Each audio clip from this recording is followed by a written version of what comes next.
حضرت علامہ مولانا مفتی ضمیر الدین مصباح صاحب رحمۃ اللہ مدظم العالی ونورانی، دیگر رونق اسٹیج محترم معزز مکرم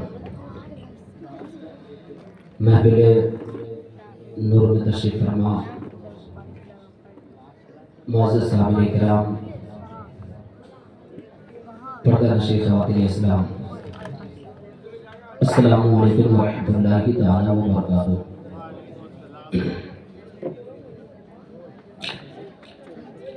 ایسے تو میں آپ کے علاقے کا خطیب و امام ہوں، لیکن اس علاقے میں یہ میرا پہلا خطاب ہونے جا رہا ہے، لہذا میں چاہوں گا کہ آپ اپنی محبت کا بھرپور ثبوت پیش کیجیے۔ میں پھر سے آپ کو محبت بھرا سلام پیش کرتا ہوں، السلام علیکم ورحمۃ اللہ۔ سبحان اللہ، الحمدللہ، سبحان اللہ، الحمدللہ، سبحان اللہ۔ یہ پھٹی ہوئی آواز پھٹی ہوئی لگ رہی ہے، اس کو صحیح کیجیے۔ سبحان اللہ، الحمدللہ، سبحان اللہ، الحمدللہ، سبحان اللہ۔ مونیٹر سے آواز بڑھائی ہے نا۔ سبحان اللہ، الحمدللہ، سبحان اللہ، الحمدللہ۔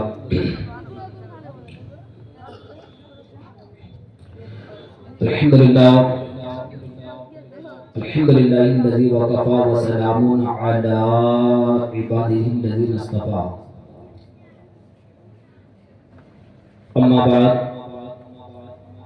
اعوذ باللہ من الشیطان الرجیم، بسم اللہ الرحمن الرحیم۔ وَإِنَّكَ لَعَلَىٰ خُلُقٍ عَظِيمٍ۔ وقال النبی صلی اللہ تعالی علیہ وسلم،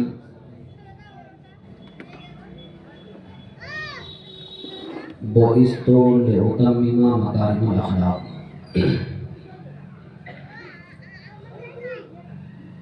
آمنت باللہ صدق اللہ العظیم وبلغنا رسولہ النبی الامین المتین المبین الکریم،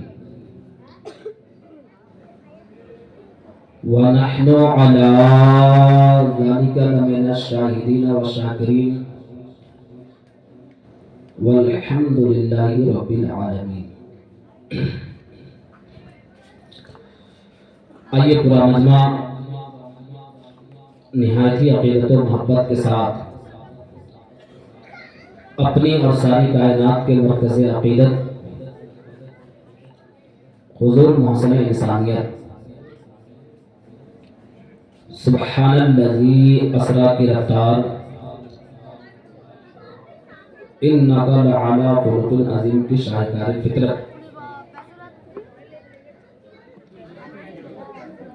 حضور محسن انسانیت صبح کائنات کے شمس الضحیٰ، شام کائنات کے بدر الدجا، انیس بے کسا،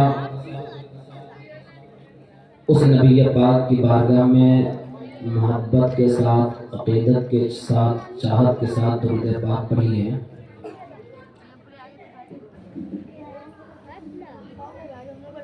جو حسنین کریمین کے نانا جان ہیں، سیدہ طاہرہ عابدہ پارسہ خاتون جنت سیدہ کائنات فاطمۃ الزہرا رضی اللہ تعالی عنہا کے بابا جان حضرت عبداللہ کے نقط جگر، حضرت آمنہ کے نور نظر، وہ نبی جن کے صدقے میں پروردگار عالم نے ساری کائنات کو پیدا فرمایا۔ آپ اچھا سن رہے ہیں، مفتی ضمیر الدین مصباح صاحب اللہ نے مقام مصطفیٰ پر، عظمت مصطفیٰ پر بہترین خطاب کیا، آپ نے سماعت کیا۔ انہوں نے شروع میں کہہ دیا تھا کہ سبحان اللہ کی فضیلت کیا ہے۔ یہاں پہ آنا بیٹھنا یہ تو ثواب کا کام ہے ہی، لیکن عقل مند تھوڑے پہ اکتفا نہیں کرتے ہیں بلکہ اور زیادہ کے خواہش مند ہوتے ہیں۔ تو آپ یہاں پر آئے ہیں، مبارکبادی کے لائق ہیں، ساتھ ہی سبحان اللہ اور الحمدللہ بھی کہا کریں۔ آپ دل میں کہیں گے، آہستہ کہیں گے تو بھی سنا جائے گا، کیونکہ ہم اور آپ کا پروردگار ہمارے شہرت سے بھی زیادہ قریب ہے، وہ دلوں کی بھی سنتا ہے۔ لیکن یاد رکھیے کل میدان قیامت میں کائنات کا ذرہ ذرہ رب کی بارگاہ میں گواہی دے گا۔ اگر آپ یہاں پر زور سے سبحان اللہ کہیں گے، نبی پہ درود پاک پڑھیں گے، تو یہاں کے ڈیکوریشن، یہاں کی در و دیوار کل قیامت کے دن ہمارے حق میں رب کی بارگاہ میں گواہی دیں گی۔ تو آپ سبحان اللہ الحمدللہ کہیں، اور جب عاشقوں کے سامنے ان کے نبی کا ذکر ہو تو عاشق کی زبان کیسے خاموش ہو سکتی ہے؟ اس نبی کی بارگاہ میں درود پاک پڑھیے جس نبی کے صدقے میں پروردگار عالم نے ساری کائنات کو پیدا کیا، بلکہ اپنی ربوبیت کا اظہار بھی کیا ہے تو نبی کے صدقے میں کیا ہے۔ وہ نبی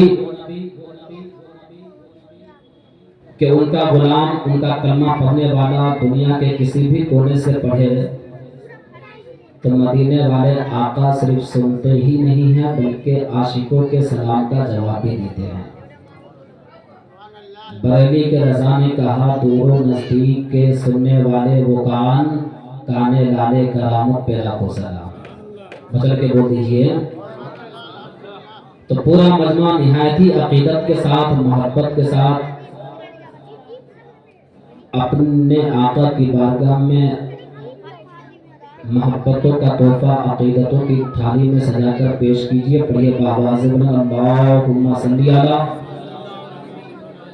سیدنا و شفیعنا و حبیبنا و مولانا محمد بارک وسلم، صلو علیہ صلاۃ و سلام علیک یا رسول اللہ صلی اللہ تعالی علیہ وسلم۔ نبی اور آل نبی کی محبت میں ایک مرتبہ اور عقیدت کے ساتھ پڑھے، صلی اللہ علیہ نبی الامی علیہ صلی اللہ علیہ وسلم، صلاۃ و سلام علیک یا رسول اللہ صلی اللہ تعالی علیہ وسلم۔ میں مبارکباد دیتا ہوں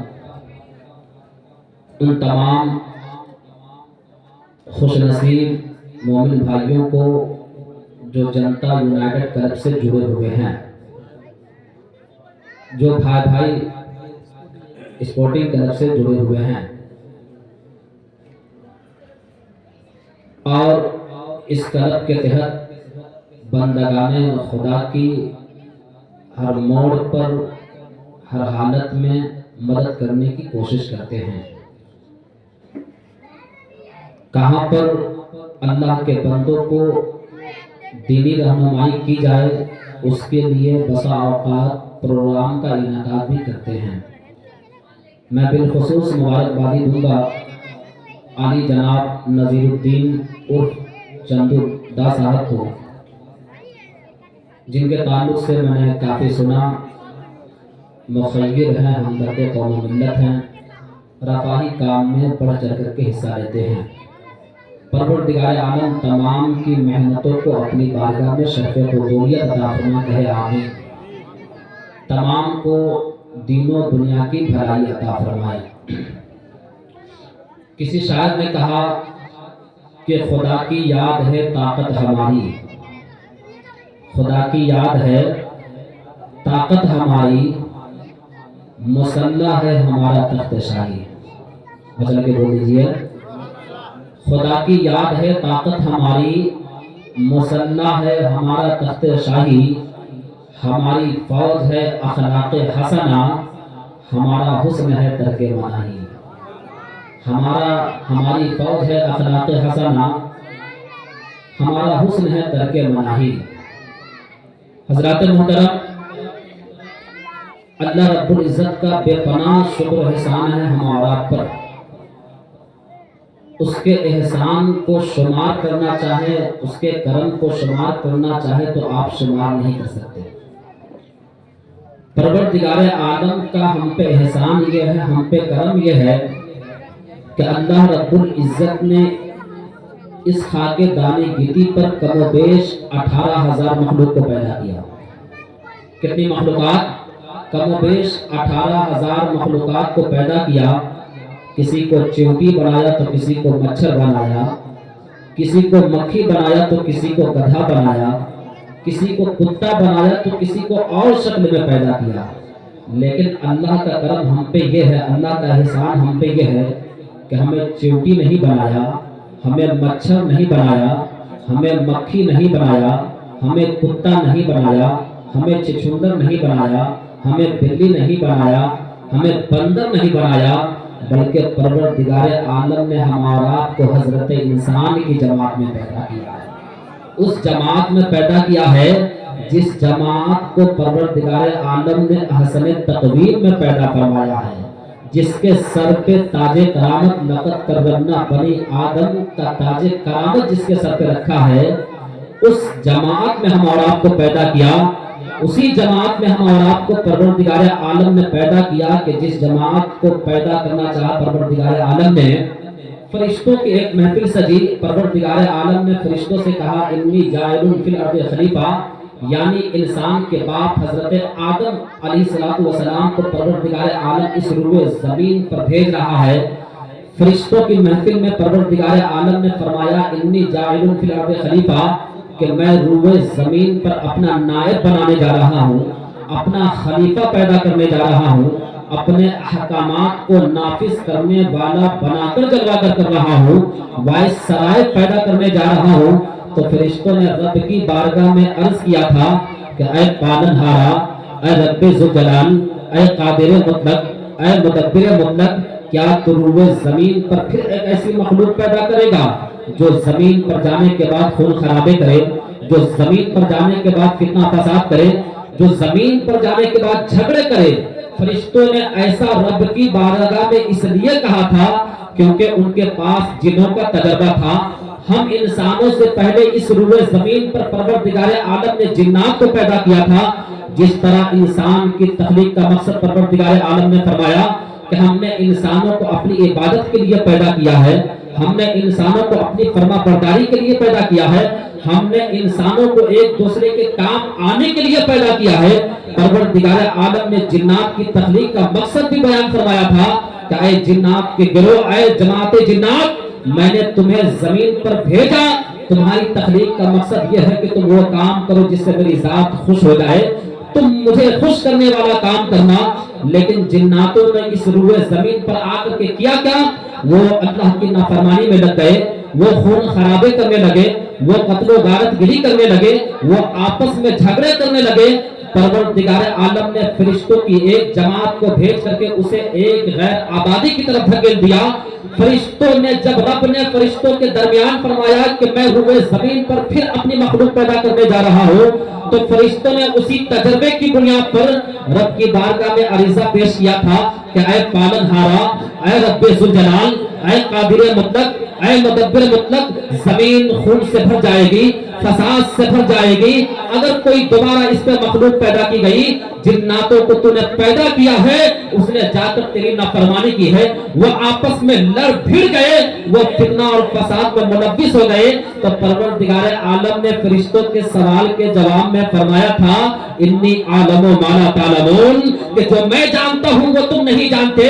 تمہارے پاس ایک آتشی مخلوق کا تجربہ ضرور ہوگا، تمہارے پاس ایک شور و گل مخلوق کا تجربہ ضرور ہوگا، تمہارے پاس جنات کا تجربہ ضرور ہوگا، لیکن سنو جس جماعت کو میں پیدا کرنے جا رہا ہوں وہ میرے علم پاک میں ہے، میری منتخب مخلوق ہے، میری چنی ہوئی مخلوق ہے، جس میں انسان کے باپ حضرت آدم جلوہ گر ہوں گے، جس میں موسیٰ جلوہ گر ہوں گے، جس میں نوح جلوہ گر ہوں گے، جس میں میرا خلیل ابراہیم جلوہ گر ہوں گے، جس میں یوسف جلوہ گر ہوں گے۔ سنو جس کی وجہ سے جس کے صدقے میں نے تمہیں پیدا کیا ہے، یعنی اس جماعت میں میرا حبیب جلوہ گر ہوگا، حسنین کا نانا جلوہ گر ہوگا، سیدہ کائنات کا بابا جلوہ گر ہوگا، آمنہ کا لال جلوہ گر ہوگا، عبداللہ کا لخت جگر جلوہ گر ہوگا۔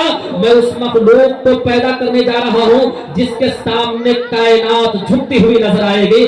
میں کہنا یہ چاہ رہا ہوں کہ پروردگار عالم نے الحمدللہ ہم اور آپ کو حضرت انسان یعنی انسان کی جماعت میں پیدا کیا ہے، یہ تو اللہ کا کرم ہے ہی، لیکن اور ذہن کو قریب کیجئے تو میں آپ کو بتا دوں انسانوں میں بھی بہت سارے لوگ ہو گئے عالم ارواح میں رب کے جلال کے سامنے، رب کے جلوہ گری کے سامنے ساری روح نے کہا تھا، جب رب نے فرمایا تھا الستو بربکم، کیا میں تمہارا رب نہیں ہوں، تو ساری مخلوق نے پروردگار عالم کی بارگاہ میں لبیک کہا تھا اور کہا تھا بلا کیوں نہیں، تو ہی میرا رب ہے۔ لیکن اس دنیا میں آنے کے بعد انسانی نسل کے کچھ لوگ ایسے ہو گئے کہ وہ جس کا اقرار اس نے عالم ارواح میں کیا تھا کہ ہاں تو ہی میرا رب ہے، تو ہی میرا خالق ہے، تو وحدہ لا شریک ہے، لیکن اس دنیا میں آنے کے بعد ایک خدا کو بھول گئے، ایک خدا کو ماننے سے انکار کرنے لگے۔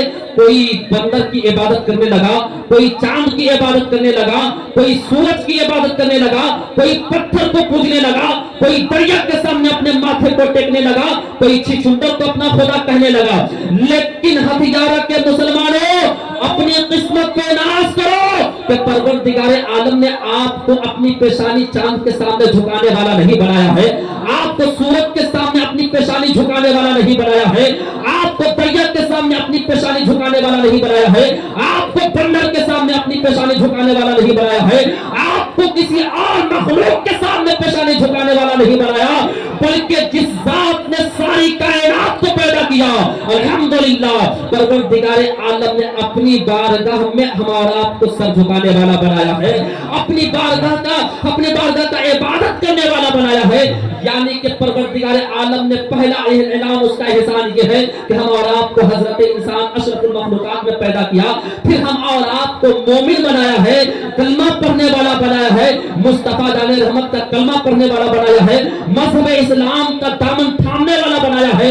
مصطفیٰ کا کلمہ پڑھنے والوں میں بھی لوگ طرح طرح کے ہو گئے، کوئی قادیانی ہو گیا، کوئی رافضی ہو گیا، کوئی شیعہ ہو گیا، کوئی چکرالی ہو گیا، کوئی گستاخ رسول ہو گیا۔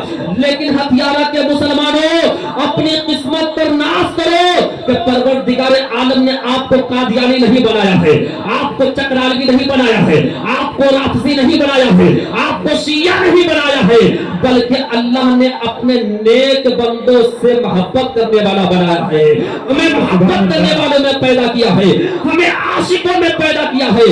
یعنی پروردگار عالم نے ہمیں اشرف المخلوقات انسان میں پیدا کیا، پھر انسان میں پیدا کر کے مومن بنایا، اور مومن میں پیدا کرنے کے ساتھ ساتھ ہم اور آپ کو محبت کرنے والا بھی بنایا ہے، محبت کرنے والا بھی بنایا ہے، عاشق بنایا ہے۔ اب عاشقوں کی پہچان کیا ہے، اب عاشقوں کا طریقہ کیا ہے؟ عاشقوں کی پہچان کرنا ہو تو بریلی کے تاجدار کی زندگی پڑھ لو، عاشقوں کی پہچان اگر کرنی ہو تو ہندوستان کے راجہ غریب نواز کی زندگی پڑھ لو، اگر عاشقوں کی پہچان آپ کو کرنی ہو تو بغداد کے راجہ غوث پاک کی زندگی کا مطالعہ کر لو، اگر عاشقوں کی تاریخ پڑھنی ہو تو آپ ادھر ادھر نہ جاؤ بلکہ ائمہ کرام کی جماعت کی تاریخ پڑھ لو، اگر آپ کو عاشقوں کی تاریخ پڑھنا ہو تو آپ حضرت علی مرتضیٰ کی سیرت کا مطالعہ کر لو، اگر آپ کو محبت کرنے والوں کی زندگی کا مطالعہ کرنا ہو تو آپ عثمان ذوالنورین کی زندگی کا مطالعہ کر لو، اگر آپ کو محبت کرنے والے کی جماعت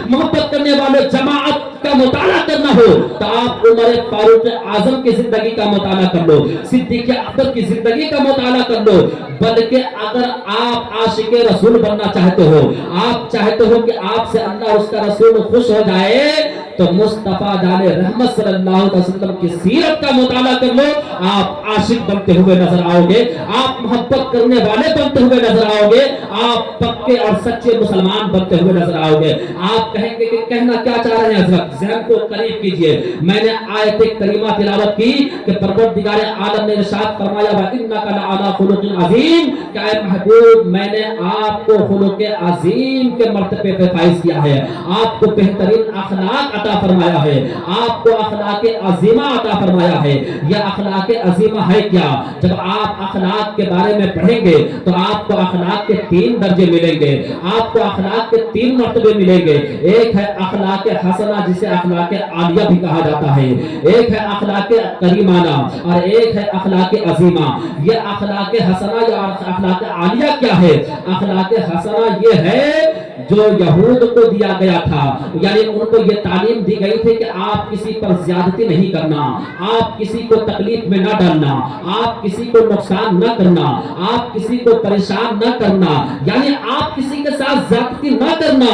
لیکن اگر کوئی آپ کے ساتھ زیادتی کرتا ہے تو سنو، اتنی ہی زیادتی کرو، اتنا ہی بدلہ لو جتنا تمہارے ساتھ، جتنی زیادتی تمہارے ساتھ کی گئی ہے۔ ان النفس بالنفس والعین بالعین والانف بالانف والاذن بالاذن۔ پروردگار عالم نے قوم یہود کے اخلاق کا اس طرح ذکر فرمایا کہ میں نے قوم یہود کو جو اخلاق عطا کیا تھا وہ یہ کہ اگر تمہارے ساتھ کوئی زیادتی کرے، اگر تمہاری ناک کو کوئی نقصان پہنچائے تو تم اتنا ہی نقصان اسے پہنچا سکتے ہو جتنا تمہیں نقصان کیا گیا ہے۔ اگر کوئی تمہارے کان کو کاٹ دیتا ہے تو صرف اس کے کان کو کاٹ سکتے ہو، اسے مرڈر نہیں کر سکتے ہو۔ اگر کسی نے آپ کی آنکھ کو پھوڑ دی ہے تو آپ صرف اس کی آنکھ کو پھوڑ سکتے ہو، اسے مرڈر نہیں کر سکتے ہو۔ یہ اخلاق کس کو دیا گیا تھا؟ یہ اخلاق قوم یہود کو دیا گیا تھا۔ اور دوسرا اخلاق ہے وہ اخلاق کریمانہ۔ اخلاق کریمانہ کیا ہے؟ اخلاق کریمانہ یہ قوم نصارہ کو دیا گیا تھا۔ اخلاق کریمانہ یہ ہے کہ آپ کسی کے ساتھ زیادتی نہ کرو، آپ کسی کو تکلیف میں نہ ڈالو، آپ کسی کو پریشان نہ کرو۔ لیکن اگر آپ کے ساتھ کوئی زیادتی کرتا ہے تو آپ ایسا کرو کہ اللہ رب العزت کی رضا کے لیے اسے معاف کر دو گے تو پروردگار عالم آپ کو بھی معاف کرتا ہوا نظر آئے گا۔ قیامت کے دن جب کوئی تمہارا پرسان حال نہ ہوگا، رحمت خدا بندی تمہیں اپنی رحمت میں لیتے ہوئے نظر آئے گی۔ یعنی کہ پروردگار عالم نے قوم نصارہ کو یہ تعلیم دی تھی کہ تم اخلاق کریمہ سے متصف ہو جاؤ، یعنی کسی کو تم نقصان نہ پہنچاؤ، کسی کے ساتھ زیادتی نہ کرو، کسی کو تکلیف میں نہ ڈالو۔ اگر تمہیں کوئی پریشان کرتا ہے، اگر تمہیں کوئی تکلیف میں ڈالتا ہے، اگر تمہیں کوئی مارتا ہے، تم بدلہ لے سکتے ہو، لیکن سنو، اللہ کی رضا کے لیے اگر معاف کر دو گے نا تو پروردگار عالم تجھے قیامت کے دن معافی کا پروانہ عطا فرمائے گا۔ یہ اخلاق قوم نصارہ کو دیا گیا تھا، لیکن الحمدللہ ہم اور آپ جس نبی کی امت میں پیدا ہوئے ہیں، اس نبی کی امت میں پیدا ہونے کے لیے نبیوں نے رب کی بارگاہ میں دعا کی ہے۔ حضرت آدم نے رب کی بارگاہ میں دعا کی ہے، حضرت موسیٰ نے رب کی بارگاہ میں دعا کی ہے، حضرت یوسف نے رب کی بارگاہ میں دعا کی ہے، حضرت سیس نے رب کی بارگاہ میں دعا کی ہے، حضرت زکریا نے رب کی بارگاہ میں دعا کی ہے کہ اے پالنہارا مجھے اپنے حبیب کی امت میں پیدا فرما۔ آج حضرت عیسیٰ علیہ السلام آسمان پر اٹھا لیے گئے ہیں، رب کی بارگاہ میں ان کی دعا قبول ہوئی ہے۔ آخری زمانے میں وہ تشریف لائیں گے، کس شکل میں، کس صورت میں آئیں گے، کس کیفیت سے آئیں گے، وہ ہم اور آپ کے پیارے نبی کی امت میں جلوہ گر ہوں گے، وہ ایک امت محمدیہ کہلائیں گے۔ یعنی کہ پروردگار عالم نے اپنے نبی کو یہ مقام عطا فرمایا ہے کہ اس اللہ کے حبیب کی امت میں پیدا ہونے کے لیے نبیوں نے رب کی بارگاہ میں دعا کی ہے۔ لیکن مسلمانوں، آپ اپنی قسمت پہ ناز کرو، آپ اپنی قسمت پہ اتراؤ، آپ نے رب سے دعائیں نہیں کی ہو، لیکن پروردگار عالم نے آپ پہ کرم یہ کیا کہ بغیر دعا کے اپنے حبیب کی امت میں پیدا کیا ہے۔ یقیناً جو اللہ کا سب سے زیادہ حبیب ہے، جو اللہ کا سب سے زیادہ پیارا ہے، جو اللہ کا سب سے زیادہ محبوب ہے، اس کا کریکٹر بھی کچھ الگ ہوگا، اس کا اخلاق بھی کچھ الگ ہوگا، اس کا ویوہار بھی کچھ الگ ہوگا۔ کیسا اخلاق تھا؟ سنو، مصطفیٰ جان رحمت صلی اللہ علیہ وسلم کو جو پروردگار عالم نے اخلاق عطا فرمایا ہے وہ کوئی اور اخلاق نہیں بلکہ اخلاق عظیمہ عطا فرمایا ہے۔ آپ کہیں گے کہ اخلاق عظیمہ کیا ہے حضرت؟ تو ذہن کو قریب کیجئے، میری طرف دیکھیے، اخلاق عظیمہ کو سمجھیے۔ اخلاق عظیمہ یہ ہے کہ آپ پہلے کسی کے ساتھ زیادتی نہیں کر سکتے، آپ کسی کو پریشان نہیں کر سکتے، آپ کسی کو تکلیف میں نہیں ڈال سکتے، آپ کسی کو نقصان نہیں پہنچا سکتے۔ سکتے، لیکن اگر کوئی آپ کو تکلیف میں ڈالتا ہے، اگر آپ کو کوئی پریشان کرتا ہے، اگر آپ کو کوئی نقصان پہنچاتا ہے، تو سنو تم اتنا ہی بدلہ لے سکتے ہو جتنا تمہارے ساتھ زیادتی کی گئی ہے، جتنا تمہیں نقصان پہنچایا گیا ہے۔ یعنی اس اسٹیپ پہ پروردگار عالم نے ہم اور آپ کو اخلاق موصلی عطا فرمایا ہے۔ اور آگے بڑھو تو پروردگار عالم نے جو نبی کو اخلاق عطا فرمایا ہے کہ آپ کسی کے ساتھ زیادتی نہیں کر سکتے، اگر آپ کے ساتھ کسی نے زیادتی کی ہے تو اتنی ہی زیادتی کرو جتنی زیادتی آپ کے ساتھ کی گئی ہے۔ لیکن اے میرے محبوب کا کلمہ پڑھنے والوں سنو، اگر تم اللہ کی رضا کے لیے اسے معاف کر دو گے نا تو پروردگار عالم تجھے قیامت کے دن معافی کا پروانہ عطا فرمائے گا۔ اور صرف معاف کرنے کے لیے نہیں کہا گیا بلکہ انعام دینے کے لیے بھی کہا گیا ہے۔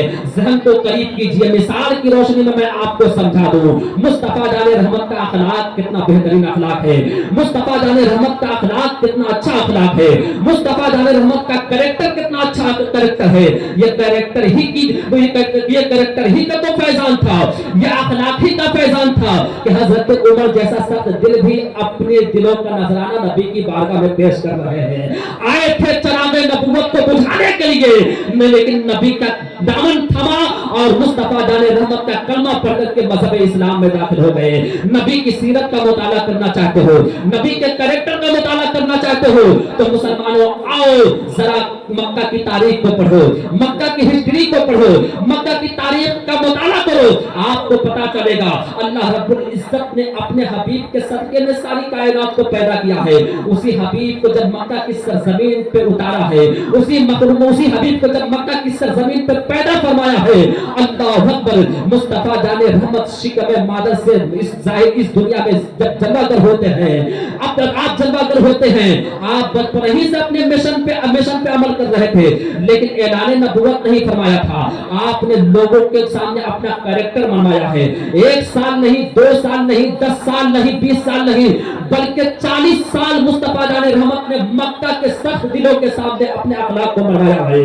اپنے کریکٹر کو منوایا ہے، اپنی سیرت کو منوایا ہے۔ وہ کیسے کہ مصطفیٰ جان رحمت کبھی جھوٹ نہیں بولا کرتے تھے، مصطفیٰ جان رحمت کبھی چغلی نہیں کیا کرتے تھے، مصطفیٰ جان رحمت کبھی بچوں کو ستایا نہیں کرتے تھے، مصطفیٰ جان رحمت کبھی بڑوں کی بے ادبی نہیں کیا کرتے تھے، مصطفیٰ جان رحمت کبھی کسی کو نقصان نہیں پہنچاتے تھے۔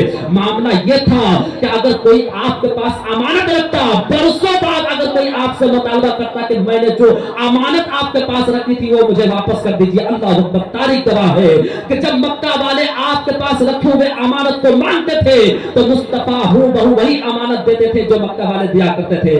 اللہ اکبر، یہی وجہ ہے کہ جب مشیت الہی کا وقت آیا، یعنی اعلان نبوت کا وقت آیا، تو مصطفیٰ جان رحمت نے ایک پہاڑی پہ کھڑے ہو کر کے اللہ کے بندوں کو اکٹھا کیا اور کہا کہ بتاؤ میں تمہارے درمیان کیسا ہوں، میں تمہارے درمیان کیسا ثابت ہوا، میں تمہیں کیسا لگا، میرا اخلاق کیسا لگا، میری سیرت تمہیں کیسی لگی؟ تو سارے مکہ والوں نے کہا آپ تو سچے نہیں بلکہ سچے کے بیٹے ہو، آپ تو سچے ہو ہی، آپ کا باپ بھی سچا ہے، آپ امین ابن امین ہو، آپ کسی کو نقصان نہیں پہنچاتے ہو، آپ کسی کو تکلیف میں نہیں ڈالتے ہو۔ اللہ اکبر، مصطفیٰ جان رحمت نے مکہ کے سخت دلوں کے سامنے یہ اعلان فرمایا کہ سنو، یہ اعلان فرمایا کہ اگر میں تم سے کہوں کہ اس پہاڑی کے پیچھے سے ایک دشمن کی فوج تم پہ حملہ کرنے والی ہے، تمہیں ختم کرنے والی ہے، کیا تم میری بات کو مان لو گے؟ تو سارے مکہ والوں نے بیک زبان کہا تھا کہ ہاں آپ نے کبھی جھوٹ نہیں بولا ہے 40 سال کی زندگی میں آپ کی بات کو یقین کر لوں گا، میں آپ کی بات پہ یقین کر لوں گا، آنکھ بند کر کے آپ کی بات کو مان لوں گا۔ اللہ اکبر، مصطفیٰ جان رحمت نے جب مکہ والوں کو منوا لیا، مکہ والوں سے اقرار کروا لیا، اب مصطفیٰ جان رحمت نے فرمایا کہ اللہ کے بندوں سنو، میں اللہ کی طرف سے بھیجا ہوا رسول ہوں، میں نبی ہوں، میں تمہارے درمیان اس لیے آیا ہوں کہ تاکہ تمہارے سروں کو سورت کے سامنے سے اٹھا کر کے ایک اللہ کی بارگاہ میں جھکا دوں، تمہارے سروں کو سورت کے سامنے سے اٹھا کر کے ایک اللہ کی بارگاہ میں جھکا دوں، چاند کے سامنے سے اٹھا کر کے ایک اللہ کی بارگاہ میں جھکا دوں، درختوں کے سامنے سے اٹھا کر کے ایک اللہ کی بارگاہ میں جھکا دوں، بندروں کے سامنے سے اٹھا کر کے ایک اللہ کی بارگاہ میں جھکا دوں، پتھروں کے